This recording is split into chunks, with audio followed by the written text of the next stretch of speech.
Alors bonjour frères et sœurs, vous êtes sur la chaîne La Ménorah et je suis votre serviteur le frère Samuel. Donc bienvenue en fait à tous et je sais que nous vivons en fait des moments difficiles, nous vivons en fait des moments en fait où nous sommes confinés, mais comme a dit le Seigneur, que nous ne soyons pas troublés. Il y a en fait des temps en fait qui s'annoncent beaucoup plus difficiles et il y a eu des choses en fait qui dans le passé proche étaient beaucoup plus dures. Mais je sais effectivement il y a des familles en fait qui peuvent vivre en fait des moments très difficiles, il y a des familles qui sont endeuillées. Donc que le Seigneur puisse vous relever, vous réconforter, vous consoler. Le Seigneur dit dans sa parole de pleurer avec ceux qui pleurent, de se réjouir avec ceux qui se réjouissent. Mais sachant en fait une chose, c'est que Christ dit également que le Seigneur n'est pas le Dieu des morts, mais le Dieu des vivants. Notre espérance, elle est vivante, elle est réelle. Nous savons que le Seigneur revient et nous allons en fait à sa rencontre. Donc que le Seigneur en fait vous bénisse. Suivez attentivement en fait cette vidéo parce qu'elle est très importante. Elle concerne en fait le salut, elle concerne en fait votre salut d'une manière en fait personnelle. Donc soyez en fait vraiment en fait très attentifs comme un tête-à-tête que vous aurez en fait avec le Seigneur. Puis en fait vous allez retourner, vous allez prier le Seigneur après avoir vu cette vidéo. En tout cas, je vous y encourage. Donc le thème en fait de cette vidéo, c'est un peuple qui est né dans l'exil. Très important, retenez ça. Le peuple de Dieu est un peuple qui est né dans l'exil. Alors comme je vous le disais en fait en introduction, nous vivons en fait des temps difficiles.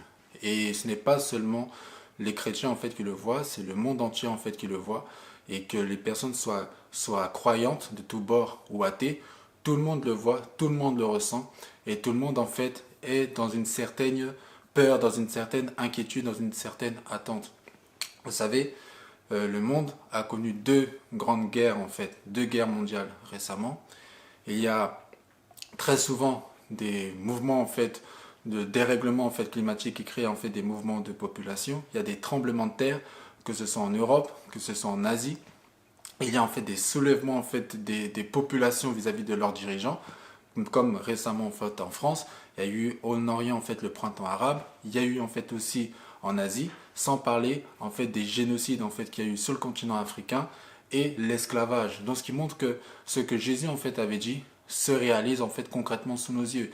Il avait dit en fait dans sa parole, dans les derniers temps, il y aura en divers lieux des guerres, des bruits de guerre, un royaume s'élèvera en fait contre un autre royaume, il y aura des épidémies, des pestes, des tremblements de terre, et nous vivons ces choses. La seule différence, c'est que nous vivons ces choses d'une manière en fait accélérée, qui fait que le monde le ressent très fortement. Il y a un grand comité de scientifiques international qui a mis en place une horloge en fait mondiale, une horloge en fait qui sert de curseur pour indiquer où est-ce que nous en sommes par rapport en fait à la fin des temps ou à la fin du monde.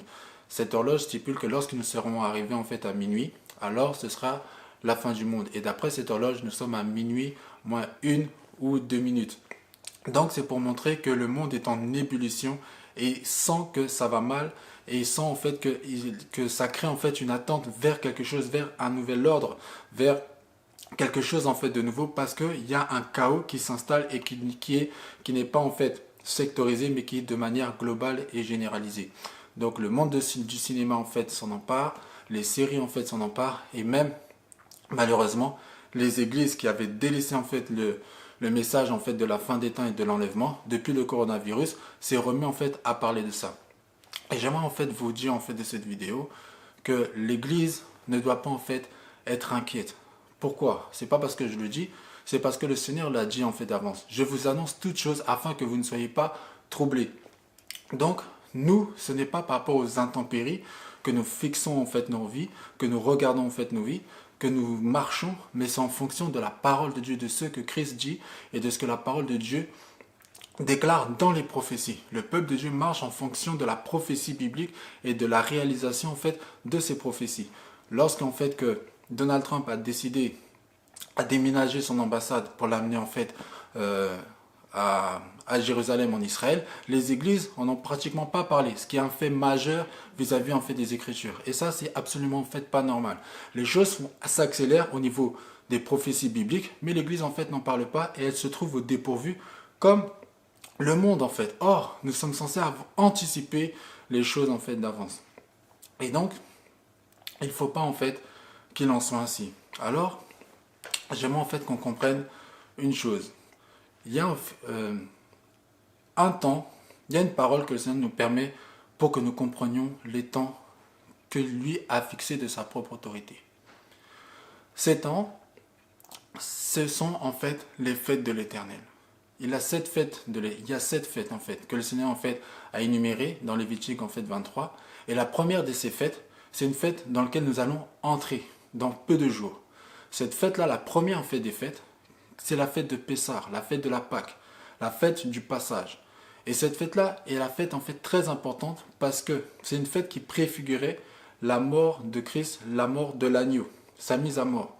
Et Jésus en fait a dit à ses disciples, il a dit à ses disciples, lorsqu'il partageait en fait le repas de la Pâque qui avait été institué par Moïse dans Exode 12, comme ça vous pouvez le lire, et lorsqu'il a partagé ce repas, il a dit, prenez ce pain, c'est mon corps, et prenez en fait cette coupe, buvez cette coupe, en fait c'est mon sang, c'est le signe, c'est le sang de la nouvelle alliance qui est répandu pour la rédemption en fait de beaucoup. Il dit en fait, faites ceci en mémoire de moi, car toutes les fois que vous mangez ce pain, que vous buvez cette coupe, vous annoncez la mort du Seigneur jusqu'à ce qu'il vienne. Donc il parle en fait du repas du Seigneur. Et le repas du Seigneur, donc par rapport en fait à la Pâque, que Dieu en fait avait donné en fait à Moïse, c'était en fait un moment où la mort et la vie se côtoyaient. Pourquoi? Parce qu'il y avait la mort au dehors, dans le pays d'Égypte, il y avait la mort en fait qui circulait, la mort en fait des premiers-nés, et dans les maisons, donc ils étaient protégés parce qu'ils avaient en fait la vie, ils mangeaient en fait cet agneau. Et le sang en fait était répandu sur les maisons. Et donc ils mangeaient en fait cet agneau, donc il y avait la mort et la vie qui se côtoyaient, et c'était le soir de la délivrance. Et le soir en fait de cette délivrance, c'était le jour de leur départ. Et c'est pour ça en fait que c'est très important ce que je vous dis, que le peuple de Dieu, c'est un peuple qui est né en exil. Et quand je parle du peuple de Dieu, je parle tout d'abord d'Israël. Israël en fait est un peuple qui n'est pas né avec un territoire sous ses pieds. C'est un peuple qui n'est pas né avec un sol sous ses pieds. C'est un peuple qui est né en chemin. C'est un peuple qui est né en exil. C'est un peuple en fait qui était en Égypte, qu'ils sont arrivés en fait en Égypte avec Jacob. Ils étaient 70 personnes et lorsqu'ils se sont multipliés en fait en Égypte, ils ont reçu en fait la promesse par rapport en fait à Moïse, la promesse d'une terre promise, pays où coule le lait et le miel que Dieu en fait avait promis à leur père, Abraham, Isaac et Jacob, et ils devaient aller vers cette terre-là, d'accord? Et ils ne sont pas devenus le peuple de Dieu lorsqu'ils sont arrivés en fait à cette terre-là, non. Ils sont devenus le peuple de Dieu lorsqu'ils ont été en chemin. Quand ils étaient en fait en chemin, c'est que Dieu en fait va se rencontrer en fait avec eux et Dieu en fait va les accoucher littéralement. En fait, Dieu va faire naître ce peuple dans le désert et Moïse va servir de nourrice. Et comment en fait il va s'approprier de ce peuple? C'est en leur donnant ses lois, ses commandements, ses ordonnances, son sacerdoce, de sorte en fait qu'il va se lier avec eux par une alliance. Et c'est en chemin que cela va se faire. Et ça, c'est très important parce que toi aussi, tu as reçu en fait une promesse de la vie éternelle, une promesse en fait d'aller à la rencontre du Seigneur. Et j'aimerais que tu dises, ce n'est pas quand le Seigneur en fait va revenir que en fait tu seras le peuple de Dieu. Non, non, non, tu dois d'abord avoir une rencontre au préalable sur le chemin. Et pour en fait te prouver ça, et pour que tu comprennes en fait cela, parce qu'il en va en fait de ton salut, je vais te prendre en fait l'histoire de notre père Abraham. Et plus précisément, Abraham. Abraham, il a reçu l'appel. Abraham, l'Éternel lui dit, nous sommes en fait dans le livre en fait de Genèse 12, Dieu dit en fait à Abraham, quitte ton pays, quitte la maison de ton père, quitte ta patrie pour aller vers le pays que je te montrerai. Donc Abraham, il part, il quitte en fait tout ça, donc il est en exil. D'accord? Tu me comprends? Il part, il est en exil. Et lorsqu'il part, eh ben Dieu va le rencontrer sur le chemin, et quand Dieu va le rencontrer, il va changer de nom, de Abraham, il va passer à Abraham. D'accord? Avant qu'il puisse acquérir la promesse, avant qu'il soit en terre promise et qu'il acquiert en fait cette terre, Dieu l'a déjà en fait rencontré et a déjà changé son état. Là, Dieu l'a déjà en fait, c'est déjà acquis. Abraham, il a changé en fait en Abraham. D'accord? Une autre histoire pour que tu comprennes ça, c'est Jacob. Jacob, son nom signifie le supplanteur. Il vivait en fait avec son père Isaac et avec son frère jumeau Ésaü. Et lorsque il va fuir en fait la maison de son père pour aller en fait à Haran. Il va partir en fait de la terre promise. Sur le chemin du retour, donc quand le Seigneur dit de retourner en fait vers Ésaü, sur le chemin du retour, eh ben, il va être rencontré par Dieu en la présence en fait d'un ange. Et lorsqu'il va être rencontré en fait par le Seigneur, eh ben, son nom va être changé. De Jacob, il va devenir Israël. Il va avoir cette rencontre avant qu'il puisse rentrer en fait dans la terre promise. Et ça, c'est très très très important. Parce que Israël également en fait va connaître cela. Je t'explique. Quand Israël en fait sort d'Égypte, d'accord, il sort en fait d'Égypte, donc ils vont vers la terre promise, il va avoir en fait quelque chose de très important. Dieu lui-même va descendre et va aller en fait à la rencontre de son peuple. Et ça se passe en fait dans Exode 24. Dieu en fait va descendre et va manger avec son peuple. Ils vont partager en fait un repas. Dieu dira en fait à Moïse, prends en fait Nadab, Abihu, Aaron et 70 anciens en fait d'Israël et venez sur la montagne et la parole de Dieu nous dit qu'ils vont manger et qu'ils vont boire. Ils virent Dieu et ils ont mangé en fait en sa présence. Et je me dis que ça c'est très important avant qu'ils entrent dans la terre promise. Abraham également, avant qu'il entre en fait dans la terre promise, il va être rencontré par le Seigneur lui-même. Il va voir Melchisédek en fait qui va venir en présence. Et il va dire en fait Melchisédek est venu, il a fait apporter le pain et le vin.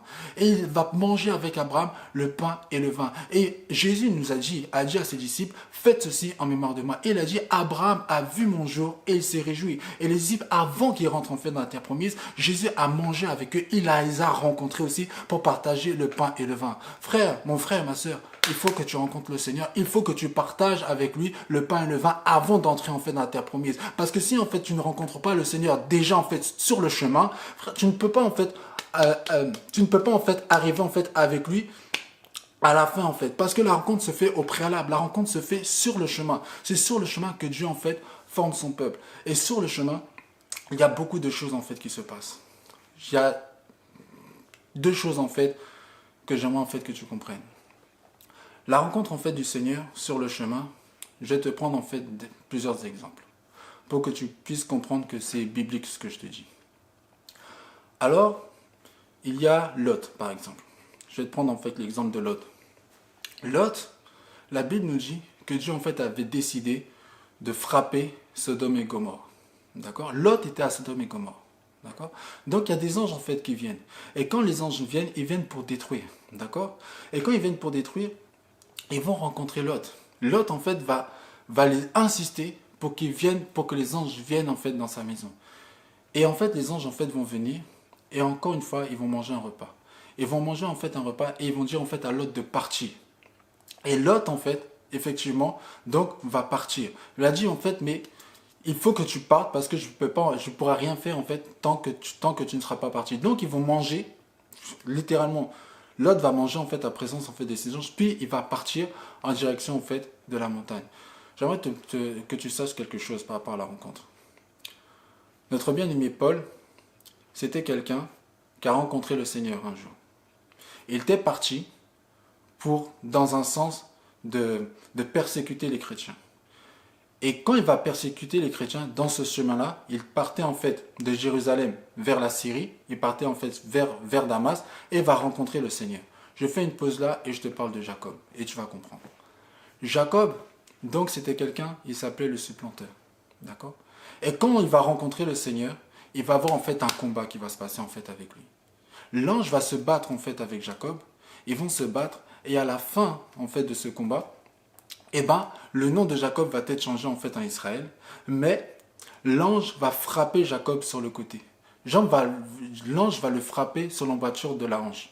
Et donc ce qui va faire que Jacob en fait va boiter. C'est pour ça également que les Juifs également, lorsqu'ils mangent en fait de la viande, ils enlèvent en fait le nerf sciatique vis-à-vis en fait de cette histoire-là. Mais ce qui fait que Jacob ne peut plus marcher, ne marche plus de la même manière dont il marchait en fait auparavant. Donc quand Paul, sur le chemin en fait de Damas, il rencontre le Seigneur, il est arrivé en fait dans un sens, mais après avoir rencontré le Seigneur, il a changé de direction. Il ne marche plus comme en fait il a marché en fait auparavant.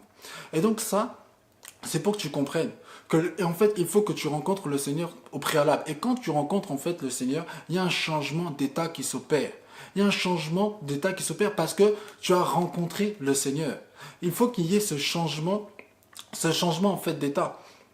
Et la deuxième chose en fait que j'aimerais en fait que tu puisses en fait comprendre, c'est que manger le repas du Seigneur, comme je l'ai dit, il ne s'agit pas là dans cette vidéo de parler en fait de la Pâque dans le fond et dans la forme parce que ce serait très large. Je dis juste que entre la Sainte Seine et la Pâque, Il s'agit d'un seul repas, mais ce n'est pas le sujet de la vidéo. Là, en fait, je parle vraiment de manger, comment en fait on mange le repas du Seigneur. Parce que je vous ai dit, jusqu'à présent, qu'il faut que tu rencontres le Seigneur. Je vous ai pris en fait l'exemple de Jacob, ou l'exemple en fait de Paul, le fait qu'ils ont rencontré le Seigneur. D'accord? Il y a eu un changement. d'Abraham est passé en fait à Abraham. De Saul de Tarse, en fait, il est passé en fait à l'apôtre Paul. D'accord? Je vous ai parlé en fait donc de Jacob passé en fait à Israël. Mais je vous ai parlé de manger le repas du Seigneur, de Abraham et Melchisédek. Et manger le repas du Seigneur, mon frère, j'aimerais que tu comprennes très bien en fait ce que cela signifie. Alors, ce que tu dois comprendre, c'est que le peuple de Dieu, c'est un peuple en fait qui est né directement dans la guerre. C'est un peuple qui est né dans la guerre et c'est un peuple qui lutte pour sa subsistance et c'est un peuple en fait qui finit concrètement dans le sang ou le jugement. Je vais m'expliquer pourquoi pour que tu puisses bien comprendre ce que je suis en train de te dire. En fait, quand Moïse en fait il est né, il y a eu en fait un massacre en fait des enfants. Quand Jésus en fait il est né, il y a eu en fait un massacre également en fait des enfants. D'accord? Quand l'Église en fait elle est née, il y a eu une persécution tout de suite, il y a eu un chaîne en fait qui est mort. Je comprends? Ce que je veux dire en fait par là, c'est qu'en fait que l'Église, le peuple de Dieu, ce n'est pas en fait ce qu'on a pu faire croire en fait aux personnes. L'Église, ce n'est pas en fait un rassemblement uniquement de personnes qui prient. Non, non, non, non. L'Église, ce sont des personnes qui partagent le pain et le sang du Seigneur. Ça veut dire quoi? Ça veut dire que lorsque tu partages en fait le pain du Seigneur, ça veut dire en fait que tu partages sa vie. Ça veut dire que tu partages en fait sa nature. Ça veut dire que tu partages en fait sa parole, littéralement sa parole et son témoignage. Et Jésus en fait il a dit quelque chose de très important. Il a dit à Pierre, il a dit que tu es Pierre, sur cette pierre je bâtirai mon église. Il dira que la mort et le séjour des morts ne provoqueront point contre elle. Pourquoi en fait il dit ça? Parce que je viens de vous dire que l'église en fait, elle est née en fait au milieu de la guerre et qu'elle lutte pour sa subsistance et qu'elle finit dans le sang. Je vais vous expliquer pourquoi par rapport à cette parole-là. Tout d'abord, Israël, pour que vous compreniez que ce que je dis, je vous parle en fait du concret. Israël en fait, il est né concrètement dans la guerre. Parce qu'en fait, lorsque ce peuple en fait, a commencé à se constituer, Pharaon a voulu tous les tuer. D'accord? Et toute sa vie d'Israël, ça va être une lutte pour sa subsistance. Du premier jour jusqu'à aujourd'hui. D'accord? C'est une lutte, et même aujourd'hui, là, c'est une lutte pour sa subsistance. Parce qu'ils sont entourés par des nations qui veulent leur destruction. D'accord? Et ça finit dans le jugement que le Seigneur en fait va revenir. Petite parenthèse, quand je vous dis qu'Israël est un peuple qui est né dans l'exil, c'est aussi pour ça que ce peuple peut vivre en fait, comme ça a été le cas pendant 2000 ans, sans terre, sans territoire. Parce que c'est un peuple qui par essence, par son essence, est né en voyage, est né dans le chemin. Donc eux, ils peuvent subsister même s'ils n'ont pas de territoire. Parce que leur essence, en fait, il est comme ça. Mais que toi, en fait, que tu comprennes, que toi qui es greffé en fait sur le peuple de Dieu, en tant qu'Église, que tu comprennes bien que cette réalité, c'est la même chose. Parce que Dieu, en fait, ne change pas son procédé. Donc, comme je te dis, l'Église, elle est née au milieu de l'épée. D'accord? Étienne, en fait, il a été lapidé. Jacques, en fait, il a été décapité. Les chrétiens, ils ont été en fait emprisonnés. C'est-à-dire que dès la naissance, ça a été en fait dans la guerre. D'accord?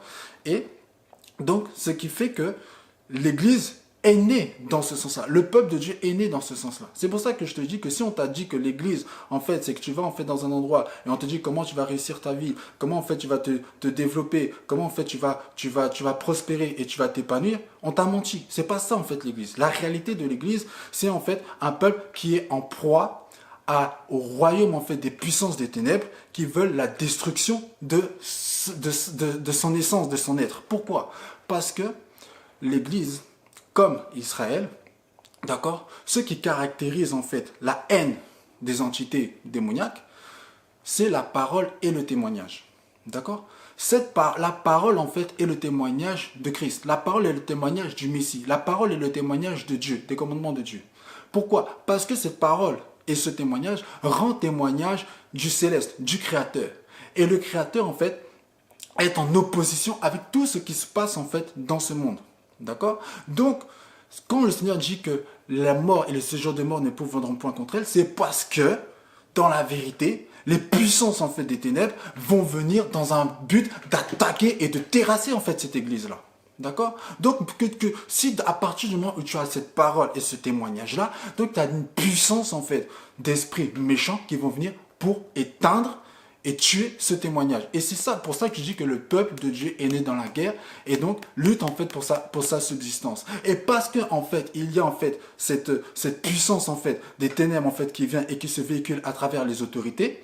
C'est-à-dire, quand je parle des autorités, je parle des autorités mondiales parce qu'ils vont mettre en place un système mondial qui est antichrist. D'accord? C'est pour ça en fait qu'il va venir également en fait dans le sens en fait de ta famille, parce que quand je dis dans le sens de ta famille, c'est parce que comme il y a un refus de ce témoignage, donc tu auras des guerres dans ta famille. C'est pour ça en fait que je te parle en fait de ça, c'est parce que même dans les églises en fait, il y aura cet esprit en fait antéchrist qui va venir en fait comme des esprits d'espions pour en fait empêcher que le témoignage véritable soit véhiculé parce qu'il est contre ce témoignage-là. Donc il y a un esprit de guerre qui est annoncé à cause de la parole du témoignage en fait que tu as. Donc ce qui te met en fait dans un climat de guerre spirituelle. Et parce que tu es dans un climat en fait de guerre spirituelle, tu as besoin en fait de l'appui d'en haut. Et pour que tu aies besoin en fait de l'appui d'en haut, donc il faut que le Seigneur se déclare pour toi. Et parce que tu as obéi à l'appel et au témoignage. Lorsque le Seigneur en fait t'a appelé et que tu as cru, donc lorsqu'en fait que tu as vu qu'il était en marche, donc il vient en fait à ta rencontre. Et lorsqu'il vient à ta rencontre, il vient personnellement en fait te rencontrer pour te rendre témoignage du royaume en fait à venir et pour te fortifier parce que tu dois lutter contre les esprits méchants dans les lieux célestes. Donc il faut qu'il y ait cette rencontre-là. Tu comprends? Et lorsque tu as cette rencontre-là, c'est parce qu'en fait, il te reconnaît comme étant son serviteur, sa servante, comme étant son fils et sa fille. J'aimerais te dire quelque chose et que personne ne te trompe. La Bible nous dit que Enoch, avant qu'il soit enlevé, il a reçu le témoignage qu'il était agréable à Dieu. Tu comprends? Il a reçu le témoignage favorable qu'il était agréable à Dieu. Frère, ce n'est pas en fait quand le Seigneur en fait va venir que toi en fait tu dois te tenir prêt où tu vas le rencontrer. Tu dois le rencontrer avant. C'est sur le chemin qu'on rencontre le Seigneur. C'est sur le chemin que Dieu constitue son peuple. Et quand Dieu constitue son peuple, j'aimerais te dire en fait il y a des disqualifications. Frère, écoute bien ce que je vais te dire. Quand Dieu en fait a pris Israël et l'a emmené sur le chemin en fait de la terre promise, la Bible nous dit que il y a eu d'autres nations en fait qui se sont mêlées en fait à Israël.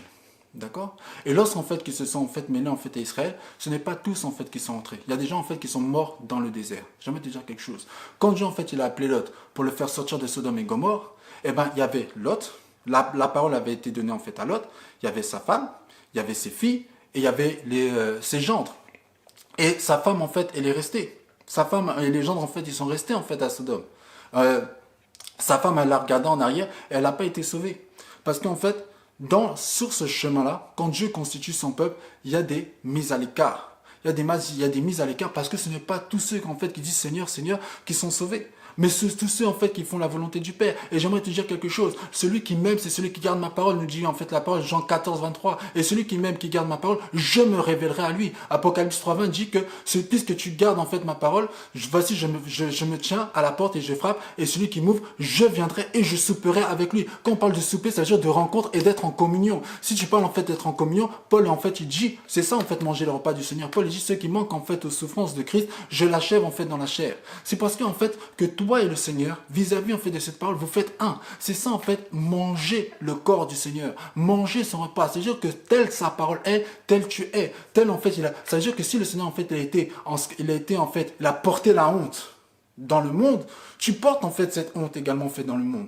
Si le Seigneur en fait a été rejeté en fait par le monde, tu es également en fait rejeté par le monde. Si en fait ils ont accepté la parole en fait de Christ, eh bien ils acceptent également en fait ta parole parce que tu fais un en fait avec lui, parce que tu as répondu en fait à cet appel. Et quand tu réponds en fait à cet appel, frère, eh bien le Seigneur obligatoirement en fait il vient à ta rencontre, obligatoirement, parce qu'il a signé cela en fait ainsi. Abraham ça a été ainsi, Israël en fait ça a été ainsi. Il est venu, il a mangé avec eux pendant qu'ils étaient sur la terre. Frère, il faut que le Seigneur vienne et mange en fait avec toi. Et manger avec toi, ça veut dire qu'il faut que tu sois en communion parfaite en fait, en intimité en fait avec lui. Il ne s'agit pas en fait d'église, il s'agit en fait d'être en intimité. Si tu ne rencontres pas le Seigneur en fait sur la terre, tu ne le rencontreras pas en fait au ciel. Le Seigneur vient rechercher ceux qui lui appartiennent. Et pour qu'il appartienne, ça veut dire qu'il les ait reconnus d'avance sur le chemin. Frère, et ça il faut que tu le comprennes. Parce que quand le Seigneur en fait va venir, parce que nous croyons en fait qu'il vient, et ben ceux qui sont en intimité en fait avec lui, ben partiront. Comment tu peux dire, en fait, on entendra le son de la trompette? Selon la parole, le son de la trompette, c'est la voix de Dieu. Comment tu vas entendre, en fait, la voix de Dieu si tu n'es pas habitué, en fait, avec lui en intimité? Et cette parole, en fait, elle est certaine. J'aimerais que tu saches ça. Si, en fait, tu n'étais pas dans ce cas, j'aimerais te dire qu'il n'est pas trop tard. Écoute bien, si Dieu permet que tu entends ce message, c'est qu'il n'est pas trop tard. Mais écoute bien, en fait, cette parole. Il dit, celui qui m'aime, c'est celui qui garde ma parole. Et je me révélerai à lui. Dieu n'est pas un menteur. Christ n'est pas un menteur. Il se révèle réellement. Il vient et il mange en fait avec toi. Il vient, il vit une intimité en fait avec toi. Quand je parle en fait d'une intimité, je parle pas en fait forcément en fait uniquement de prier ou de jeûner. C'est pas de ça en fait que je parle. Quand tu veux en fait une intimité en fait avec quelqu'un, c'est pas toujours toi qui est à l'initiative en fait de la discussion. C'est Dieu en fait qui est parfois en fait qui est à l'initiative en fait de la discussion. Tu marches en fait en intimité. Ça veut dire que tu vis la réalité en fait du ciel bien qu'étant présent en fait sur la terre. Et ça, en fait, c'est que vous vivez, en fait, en intimité. Et cette promesse-là, c'est la promesse, en fait, qui est faite pour tous ceux qui croient. Parce que lorsqu'on parle, en fait, du Saint-Esprit, il ne s'agit pas, en fait, du parler en langue. Lorsqu'on parle, en fait, du Saint-Esprit, ça veut dire littéralement, c'est que l'Esprit de Dieu, ça veut dire que Dieu vient habiter, en fait, avec toi. Or, si Dieu, en fait, habite avec toi, comment ça se fait que vous ne parlez pas? C'est pas possible. Frère, ne te laisse pas tromper. L'église, si on t'a dit que l'église, c'était en fait un endroit où on allait en fait écouter des discours, on allait rencontrer en fait un pasteur, et que c'est ça l'église, on t'a menti. L'église, elle est née dans la guerre. Elle lutte pour sa subsistance, et ça finit en fait par le jugement.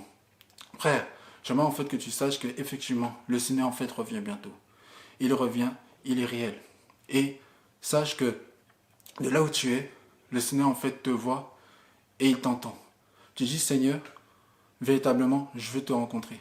Tu dis, Seigneur, voilà, je pensais que l'église c'était ça. Franchement, Seigneur, c'est vrai, je blaguais un peu en fait avec ça. Ou sinon, je dis, ouais, c'est bon, j'ai une Bible chez moi. Ou sinon, ouais, c'est bon, je prie de temps en temps. Mais, Seigneur, dans la vérité, je suis pas sûr que tu me connaisses et on se connaît pas en fait réellement.